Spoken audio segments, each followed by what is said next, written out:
Sveiki! Esmu Landa Jaunzema, Latvijas bērnu un jauniešu diabēta biedrības vadītāja. Kopš 2018. gada mana dzīve krasi mainījās, jo 6-gadīgam bērnam uzstādīja diagnozi 1. tipa cukura diabēts. Kas tas tāds ir? Kā ar to dzīvot? Vai mēs drīkstam ēst saldējumu? Kā atgriezties bērndārzā? Vai mēs varam uzsākt skolas gaitas? Līdz ar diagnozi mums bija lērums jautājums. Viens ir rast atbildes kopā ar speciālistiem vai pašspēkiem, bet otrs – integrēt diagnozi sabiedrībā. Sabiedrībā, kur bērns ar diabētu neatšķirās no citiem bērniem vizuāli. Viņam nav garīgo vai fizisko attīstības traucējumu vai kādas attīstības kavējumu. Principā 1. tipa cukura diabēts ir neredzamā diagnoze. Un tas vēl vairāk apgrūtina vecākiem paskaidrot, ka šādam bērnam ir nepieciešama pieaugušā cilvēka uzraudzība, iesaiste un līdzdalība, lai bērns sasniegtu visus savus mērķus un piepildītu savus sapņus. Un daļa no sabiedrības ir izglītības iestādes, kurā bērns pavada lielu daļu savas dzīves, savas bērnības. Tieši tāpēc mēs esam radījuši izglītojošo video sēriju ap un par diabētu. Kas tas tāds ir? Kas ir hipoglikēmija? Kā uzturs vai fiziskās aktivitātes ietekmē diabēta aprūpi? Primāri mērķis ir sniegt atbildes izglītības iestādes darbiniekiem, lai sniegtu drošību un mazinātu bailes. Otkārt, atgādināt vecākiem, ka arī pedagogi un izglītības iestādes darbinieki ir tādi paši cilvēki kā mēs un iespējams saskarās ar kaut ko nezināmu. Un treškārt, aicināt vecākus un izglītības iestādes darbiniekus uz sadarbību, kas vērsta bērna interesēs. Iegūt izglītību drošā vidē. Mani sauc Gija Augšpule. Es darbojos Latvijas bērnu un jauniešu diabētu biedrībā. Biedrība pārstāv bērnus ar 1. tipa diabētu. Lai gan šī diagnoze ir neredzama, tā neietekmē bērna fizisko un mentālo attīstību, tomēr bērnu uzraudzība ir nepieciešama. Lai ieviestu skaidrību, kāda ir katras puses pienākuma un tiesības, esam sagatavojuši turpmāko informāciju, kas noteikti būs noderīga katrai pusei. Esmu ieradusies Latvijas Republikas Tiesību sarga birojā pie bērnu tiesību nodaļas vadītājas Lailas Grāveres. Laila, lūdzu pastāstiet, kādus jautājumus bērnu tiesību nodaļa risina un kā varat palīdzēt izglītības saistītajos jautājumos. Tiesību sarga funkcija ir izglītot sabiedrību par cilvēktiesībām un par šo tiesību aizsardzības mehānismiem, kā arī veicināt vienlīdzīgas attieksmes principu ievērošanu un diskriminācijas novēršanu. Tieši bērnu tiesību jomā tiesības sargs izskata iesniegumus par bērnu tiesību pārkāpumiem, tiesības sargs sniedz priekšlikumus šo pārkāpumu novēršanai, kā arī veicina izlīgumu starp strīdu pusēm. Un tā kā bērnu tiesības uz izglītību ir viens no cilvēktiesībām, tad šie jautājumi pastāvīgi ir bērnu tiesību nodaļas redzeslokā. Satversmes 112. pāns nosaka, ka ikvienam ir tiesības uz izglītību. Vai tas attiecas arī uz bērnu, kuram ir kādas īpašas vajadzības, nepieciešams veikt atbalsta pasākumus, un vai to var attiecināt arī uz pirmskolas izglītības iestādēm, ja bērnam jau ir tikai pusotrs gads? Satversmes 112. pāns garantē ikvienam tiesības uz izglītību. Ikvienam tas nozīmē tiešām ikvienam sākot no pusotra gada vecuma, jo tas ir vecums, kad bērns var sākt apgūt pirmskolas izglītību. Un šīs tiesības uz izglītību ir tiešām ikvienam no pirmsskolas līdz pat augstākai izglītībai un mūža izglītībai. Un tās attiec tiešām uz ikvienu cilvēku neatkarīgi no vecuma, neatkarīgi no viņa veselības stāvokļa. Tā kā arī bērnam ar īpašām vajadzībām ir tiesības vienlīdzīgi iegūt izglītību. Vai vecāki brīvi var izvēlēties izglītības iestādi savam bērnam, kas attiecās gan uz pirmskolas izglītības iestādi, gan uz skolu? Jā, vecāku tiesības izvēlēties izglītības iestādi, kurā bērns iegūst izglītību, ir noteikts izglītības likumā pie vecāku vai likumisko pārstāvju tiesībām. Un vecāki šajā ziņā nav ierobežoti. Viņi var izvēlēties vai pašvaldības dibinātu, vai privāto izglītības iestādi, un arī ģeogrāfiskā ziņā vecāki var izvēlēties jebkuru izglītības iestādi visā Latvijas teritorijā.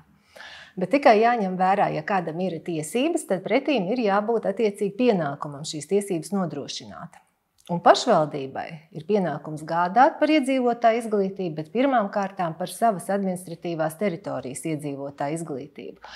Līdz ar to šīs tiesības tikt uzņemtam Bērnam ir savas deklarētās pašvaldības dibinātā izglītības iestādē.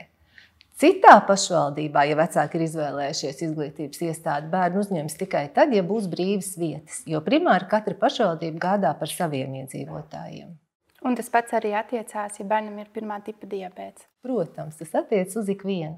Ir situācijas, ka bērnam jau ir kāda diagnoze, kā piemēram autiskā spektra traucējuma, uzmanības deficīta, hiperaktivitātes sindroms vai kāda cita saslimšana. Un pirmā tipa diabēts tiek atklāts pēc tam, vai arī ir mainītās lomas. Pirmā tipa diabēts ir pirmais, un pēc tam nāk nākamā diagnoze. Kur ir tie gadījumi, kad bērnam ir jāapmeklē speciālās izglītības iestāde? Un vai bērnam, kuram ir pirmā tipa diabēts bez citas diagnozes, drīkst piedāvāt apmeklēt speciālo izglītības iestādi? Pirmā tipa diabēts ir saistīts ar bērna īpašām veselības aprūpes vajadzībām, nevis ar izglītības vajadzībām. Līdz ar to tas nav pamats, lai bērnam ieteiktu speciālās izglītības programmu. Bet te es gribu vērst uzmanību, ka izglītības iestādi izvēlas vecāki. Pedagoģiska medicīniskā komisija var ieteikt speciālās izglītības programmu, nevis iestādi. Un šo speciālās izglītības programmu var īstenot 3 veidos. Vai nu speciālās izglītības iestādē, tādā, tā būtu daļēji slēgtā vidē, vai speciālās izglītības klasē vai grupā, ja tas ir tā pirmskolas izglītības iestāde, vai iekļaujoši vispārējās izglītības klasē vai grupā. Tā kā arī bērnam, lai gan vēlreiz uzsver, pirmā tipa diabēts nav pamats speciālās izglītības programmas ieteikšanai. Tas nav saistīts ar izglītības vajadzībām. Bet, ja bērnam, kā jūs minējāt, ir vēl kādas citas saslimšanas, tad var būt tā, ka bērnam ir ieteikta speciālās izglītības programma un viņam ir vēl klāt pirmā tipa diabēts. Bet diabēts pats par sevi nav pamats, lai bērnam ieteiktu kādu citu izglītības iegūšanas veidu vai citu izglītības iegūšanas iestādi, jo tādas speciālās izglītības iestādes un programmas vispār neeksistē, kas būtu domātas bērniem ar pirmā tipa diabētu. Viņiem ir jāmācās kopā ar citiem bērniem, saņemot atbalstu viņu veselības aprūpē. Nereti gadās situācija, kad bērnam pirmā tipa diabēts tiek atklāts un bērns jau apmeklē kādu pirmskolas izglītības iestādi vai skolu. Pirmskolā bērns nevar uzraudzīt pats sev diabētu un būt atbildīgs par to, tāpat arī mazāko klašu skolēni. Atgriežoties izglītības iestādē, vecāki ir saskārušies ar tādiem šķēršļiem, kā izglītības iestādē nav medmāsa, kura var veikt insulīna ievadīšanu vai arī strādā vienniecīgu slodzi. Izglītības iestāde darbinieki var nevēlēties veikt atbalsta pasākumus šim bērnam, nevar atrast asistentu, liek likt bērnu vecākajiem iet uz izglītības iestādi un veikt atbalsta pasākumus pašiem, kas būtu insulīna ievadīšana, cukura uzraudzība. Kā risināt šādas situācijas? Kurš ir atbildīgs par to, lai bērnam atbalsta pasākumi tiktu nodrošināti ar pirmo dienu, kad bērns atgriežas izglītības iestādē ar jau uzstādītu diagnozi pirmā tipa diabēts? Par to, lai bērnam tiktu nodrošināti atbalsta pasākumi, atbildīgs ir izglītības iestādes vadītājs. Vai bērndārza vadītājs vai skolas direktors. To nosaka ministra kabineta noteikumi par kārtību, kādā ir sniedzama medicīniskā palīdzība un nodrošinām drošību izglītības iestādēs. Un šajos noteikumos ir skaidri noteikts, ka vadītājs nodrošina atbalsta sniegšanu atbilstoši ārstējošā ārsta rekomendācijām bērniem, kuriem ir kāda hroniska saslimšana. Tā kā tā ir normatīvajos aktos noteikti izglītības iestādes vadītāja atbildība. Ideālā situācijā būtu jābūt tā, ka katrā izglītības iestādē ir kāds cilvēks, kurš ir apmācīts diabēta aprūpē.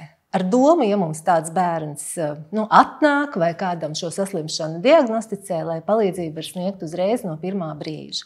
Līdzīgi kā tas ir ar pirmās palīdzības sniegšanu, kur arī katrā izglītības iestādē kādam ir jābūt apmācītam, negaidot. Nebūtu loģiski gaidīt, ka kādam būs trauma un tad kāds izmācīsies, ko šādā situācijā darīt. Nē, tādam cilvēkam ir jābūt. Līdzīgi tas būtu, ideālā situācijā katrā izglītības iestādē tādam cilvēkam būtu jābūt jau sagatavotam, neatkarīgi, vai šī vajadzība ir radusies. Bet tā kā mēs nedzīvojam ideālā pasaulē, tad tiklīdz tāda vajadzība ir radusies palīdzēt bērnam veselības aprūpē, izglītības iestādes vadītājam ir jārīkojas, lai pirmkārt atrastu darbinieku, kas to darīs, kurš to uzņemas darīt, brīvprātīgi, un jānodrošina šim darbiniekam apmācība, jo tas tiešām ir saistīts ar speciālām zināšanām. Un te arī vecākiem ir jābūt aktīviem. Pirmkārt, ļoti saulēcīgi jāinformē izglītības iestāde, ka būs tāda vajadzība, ka vajadzēs bērnam šo palīdzību. Un varbūt arī jāpalīdz savest kopā izglītības iestāde ar šiem cilvēkiem, kas sniedz šo apmācību ar Bērnu Klīniskās universitātes šo diabēta kabinetu. Tā kā arī vecākiem iesaistīties tīri tādā informācijas apmaiņā, kas var skolai palīdzēt, ja skolai tā ir jauna situācija.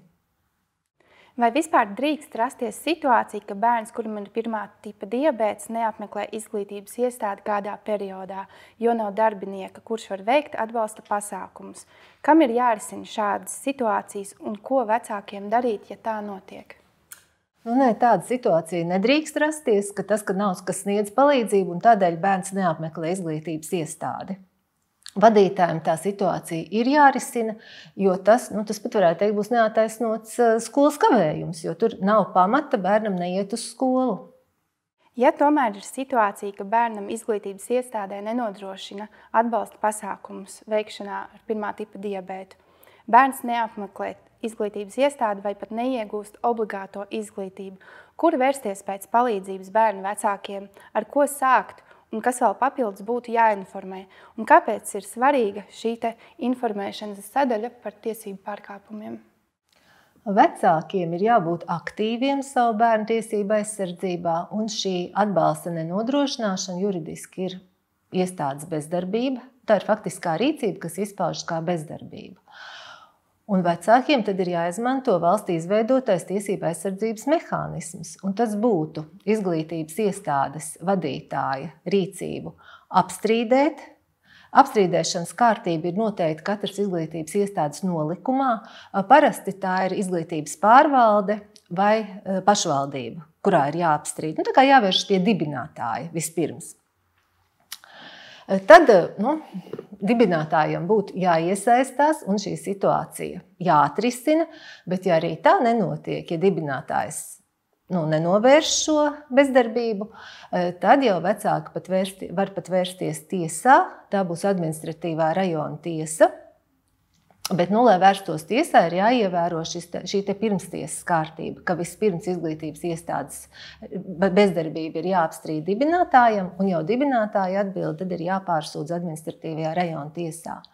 Un svarīgi tas ir divi iemesli dēļ. Pirmkārt, lai tiktu nodrošināts bērnu tiesības, jo tad tiesa pat var uzlikt par pienākumu, bet es domāju, normālā situācijā tam nevajadzētu aiziet līdz tam, ka tiesa uzliek par pienākumu nodrošināt atbalsta personu, kas palīdz diabēta aprūpē. Tas būtu jau jāatrisina, šīs rīcības apstrīdēšanas ietvaros sadarbībā ar dibinātāju.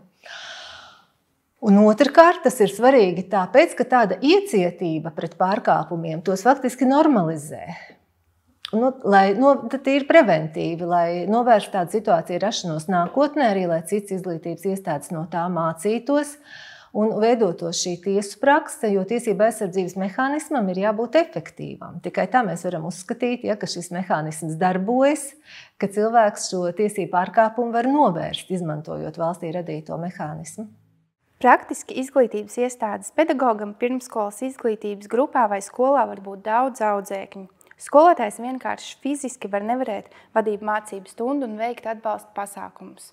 Kur šim skolotājam būtu jāvēršas pēc palīdzības un ko skolotājs ir tiesīgs pieprasīt no vecākiem, no vadības? Izglītības iestādes vadītājam jau sākotnēji šī atbalsta sniegšana bērnam būtu jāorganizē tā, ka to praktiski var izpildīt. Tā nav skolotāja vai grupiņas audzinātāja atbildība, ka viņš netiek galā. Vadītājam šī atbalsta sniegšana ir jāorganizē tā, ka to tātad var praktiski izdarīt. Līdz ar to, ja grupiņā ir daudz bērnu un audzinātājs nevar pievērsties vienam, tad tam ir jābūt citam cilvēkam, kurš ir atbildīgs par šo diabēta aprūpi. Šis pienākums var būt deleģēts tikpat labi varbūt 2 darbiniekiem. Vai tas ir audzinātāja palīgs, vai tas ir sociālais pedagogs. Tai nav jābūt medmāsai, un tam nav jābūt noteikti klases audzinātājiem vai grupiņas audzinātājiem. Vadītājiem ir jāorganizē tā, lai cilvēks, kurš to dara, ir apmācīts, un lai viņam ir laiks, un reāli viņš to var izdarīt. Jo tāda situācija arī nav pieļaujama, ja pārējie bērni tiek atstāti bez uzraudzības, un audzinātāji pievēršas vienam bērnam, rūpējoties par viņu veselību. Tas ir organizatorisks jautājums, un tā ir direktora atbildība. Jūs jautājāt arī, ko var prasīt vecākiem. Prasīt vecākiem nevar neko, kā tikai to, lai sniedz informāciju par to, kādas ir šīs vajadzības un palīdz atrast izglītotājus. Bet, protams, nav aizliegts vienoties ar vecākiem, bet tikai vienoties, sarunāt, ja vecākiem ir iespēja. Piemēram, vecāki nav nodarbināti, un varbūt kādas dienas vecāki var atrasties izglītības iestādē un palīdzēt savam bērnam, ja ir tāda iespēja. Bet tas ir tikai uz vienošanās pamata. Prasīt, nekādā ziņā nevar vecākiem teikt, jūs tagad pametiet savu darbu un būsiet klāt savam bērnam. Nē, tas nav risinājums. Izglītības iestāžu vadītāji bieži norāda uz personāla trūkumu. Kā risināt šādas situācijas, jau uz to norāda kā galveno iemeslu, kāpēc nevar veikt atbalsta pasākumu veikšanu? Personāla trūkums. Šeit nevarētu tas būt īstais pamats, tādēļ, ka šī diabēta aprūpe, palīdzība bērnam, tas nav tāds pilna laika darbs. To var savienot ar citiem amatpienākumiem. Cik mēs esam novērojuši no prakses, problēma tajā, ka neviens no darbiniekiem neuzņemas šo pienākumu, ir bailes. Bailes kļūdīties, bailes no atbildības un bailes no nezināmā. Un tādēļ ļoti svarīgi ir izglītības iestāžu darbinieku izglītošana par šiem diabēta aprūpes pasākumiem, par to, kas tas ir, kā palīdzēt, ka palīdzot var nodarīt ļaunumu, nevar nodarīt ļaunumu, jo cilvēki baidās no nezināmā. Tas ir tā, dabiski tāda lieta, bet tā kā vadītājs ir uzņēmies šo iestādes vadīšanu, un iestādes vadītājs atbild par to, lai bērni ir drošībā un lai nodrošināts viņu vajadzības. Iestādes vadītājiem šī situācija ir jārisina. Bet tā ir arī tāda ļoti, tāda, kā lai saka, personiska tā palīdzība veselības aprūpē bērnam. Un nebūtu pareizi arī uzlikt kādam ar rīkojumu, kādam cilvēkam šo pienākumu, kurš nav psiholoģiski gatavs to darīt. Jo vispārīgi, ja mēs skatāmies no darba tiesiskajām attiecībām, darbiniekam ir pienākums pakļauties darba devēja rīkojumiem. Tā atkal juridiski būtu ļoti vienkārši. Direktors izdod rīkojumu, ka jebkuram darbiniekam tev turpmāk ir jāveic šī bērna diabēta aprūpe. Bet ja darbinieks nav to gatavs, tas nebūs labi. Darbinieks var uzteikt darba līgumu, ja tas tiešām viņam sagādā pārdzīvums, viņš to nevar izdarīt. Otrkārt, bērnam arī tas nav draudzīgi, ja kādam ir uzlikts par pienākumu, viņš to nav gatavs darīt. Drīzāk te ir runāt vadītājiem ar kolektīvu, teikt, mums nav variantu, mums likums uzliek to par pienākumu, ka kādam tas ir jāuzņems un kurš ir gatavs to darīt. Un te nav svarīgs amats, te nav svarīgi, ka tā ir medmāsa, te nav svarīgi, ka tas ir pedagogs. Tas var būt jebkurš darbinieks, kurš ir gatavs iziet šo apmācību un palīdzēt bērnam. Būtiski ir, lai šis darbinieks ir darbā tad, kad bērns ir skolā vai bērndārzā. Lai tas darba laiks sakrīt. Bet tikpat labi tie var būt 2 darbinieki. Piemēram, ja viens strādā pusdienu, un otrs atkal vakarā vairāk, tad tikpat labi šo pienākumu var uzlikt 2 darbiniekiem, tā kā skaits jau nav ierobežots, bet tam ir jābūt bērnam draudzīgi, un lai nav tas arī darbiniekam rīkojumu uzlikts, bet lai viņš to ir piekritis un tiešām vēlas bērnam palīdzēt. Galā arī direktors pats var iziet šo apmācību un palīdzēt bērnam. Arī tas nav, tā ir viņa atbildība nodrošināt. Nav arī aizliegts to darīt izglītības iestādes vadītājam, varbūt viņš ir visu dienu darbā, kad bērns ir. Tā kā, risinājums ir jābūt gribai atrast risinājumu. Un vēl viena nianse, ja uzliek kādam papildu pienākumu darbiniekam par to ir tiesības saņemt arī atlīdzību. Un tas var būt arī motivējošs faktors. Kādam noteikt šo pienākumu, kurš ir gatavs uzņemties, un noteikti arī papildu atlīdzību par šo pienākumu. Un tad, kā saka, visi būtu mierā ar šo situāciju. Bērniem ar 1. tipa diabētu ir tiesības uz valsts apmaksātu asistentu no 5 līdz 7 gadiem. Tomēr ir arī bērni ar 1. tipa diabētu līdz 5 gadu vecumam, vai tas var būt par iemeslu, ka bērnam atsaka veikt atbalsta pasākumus līdz 5 gadu vecumam, ja nav iestājies obligātās izglītības vecums. Kurš ir atbildīgs par šādas situācijas risināšanu? Tiesības uz asistentu izglītības iestādē ir jebkuram bērnam neatkarīgi no diagnozes. Ja bērnam ir invaliditāte un atzīme par īpašās kopšanas nepieciešamību, tad viņam ir tiesības, kā jūs pareizi minējāt, no 5 gadu vecuma, kad sācies obligātās izglītības vecums, bērnam ir tiesības uz valsts apmaksātu asistentu izglītības iestādē. Šī tiesības uz asistentu nebūtu vispār saistāmas ar šo diabēta aprūpi, jo tikpat labi tas var būt bērns, kuram nav invaliditāte, kuram nav īpašā kopšana. Šīs tiesības uz palīdzību veselības aprūpē ir ikvienam bērnam, neatkarīgi no saslimšanas, ja ikvienam bērnam, kam ir kroniska saslimšana. Vai šim bērnam ir invaliditāte vai nav, vai viņam ir indikācijas īpašai kopšanai vai nav, vai tas ir 1. tipa diabēts, vai tā ir cita kroniska saslimšana. Ikvienam bērnam ir tiesības saņemt šo atbalstu veselības aprūpē izglītības iestādē atbilstoši ārstējošā ārsta norādījumiem no 1,5 gada līdz vidusskolai. Tā kā tas nebūtu saistāms tik ļoti ar asistentu.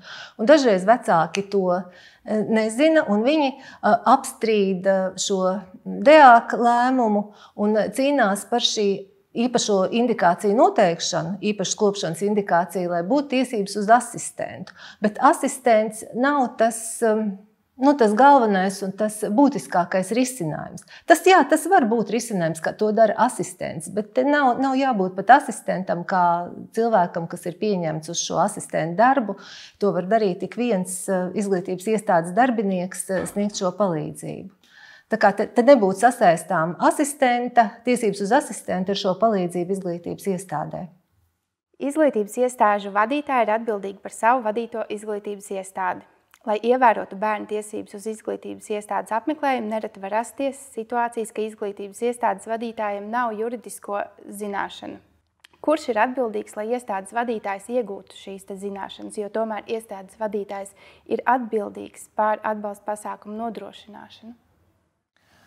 Ar juridisko zināšanu trūkumu te nevar aizbildināties, tādēļ, ka ikvienam izglītības iestādes vadītājam un pedagogam un vispār ikvienam cilvēkam, kuru darbs saistās ar bērniem, ir jāapgūst speciālās zināšanas bērnu tiesību aizsardzības jomā, kā to nosaka Bērnu tiesību aizsardzības likuma 5. pants, kurā ir uzskaitīti visi bērnu tiesību aizsardzības subjekti. Un šīs speciālās zināšanas bērnu tiesību aizsardzības jomā ietver tēmas gan par diskriminācijas novēršanu, gan par bērna labākajām interesēm, gan par vienlīdzīgas attieksmes principu. Tā kā ar šīm speciālajām zināšanām bērnu tiesību jomā ir pilnībā pietiekami, lai izglītības iestāžu vadītāji un darbinieki būtu informēti par šiem jautājumiem par iekļaujošu izglītību. Tāpat arī šie ministra kabineta noteikumi par pirmās palīdzības sniegšanu un drošības nodrošināšanu izglītības iestādēs arī ir izglītības iestādes vadītāja darba instruments, jo viņiem ir jāīsteno tas, kas šajos noteikumos ir noteikts. Un šie noteikumi skaidri noteic vadītāja pienākumu organizēt veselības aprūpi bērniem ar hroniskām saslimšanām atbilstoši ārstējošā ārsta ieteikumiem.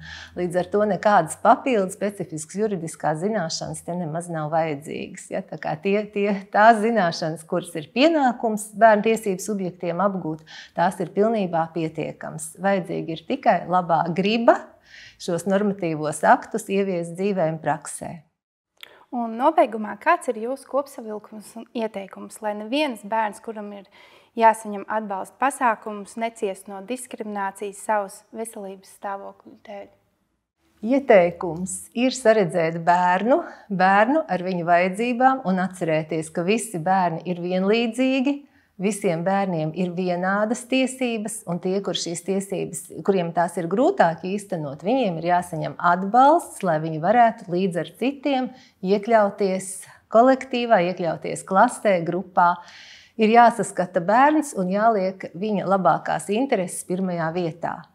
Un ja tas tā nenotiek, vecākiem ir jābūt aktīviem, ir jāiestājas par savu bērnu tiesībām un tiešām jāizmanto šis negaidot, jo ielaistas problēmas ir grūti risināt. Vecākiem ir jāiestājas par savu bērnu tiesībām, ir jāapstrīd šī rīcība, ir jāmeklē palīdzība, ir jāvērš izglītības kvalitātes valsts dienestā, jāvērš pie tiesību sarga, lai bērnu tiesības tiktu nodrošināts vislabākajā iespējamā veidā. Paldies jums! Gluži kā ik viens izglītības iestādes darbinieks, arī mēs aicinām būt zinātkāriem, jo jautājumos rodas atbildes. Ja arī tev pēc šī video noskatīšanās ir radušies kādi jautājumi, droši sazinies ar mums, ar Latvijas Bērnu un Jauniešu diabēta biedrību, un mēs palīdzēsim rast atbildes. Paldies!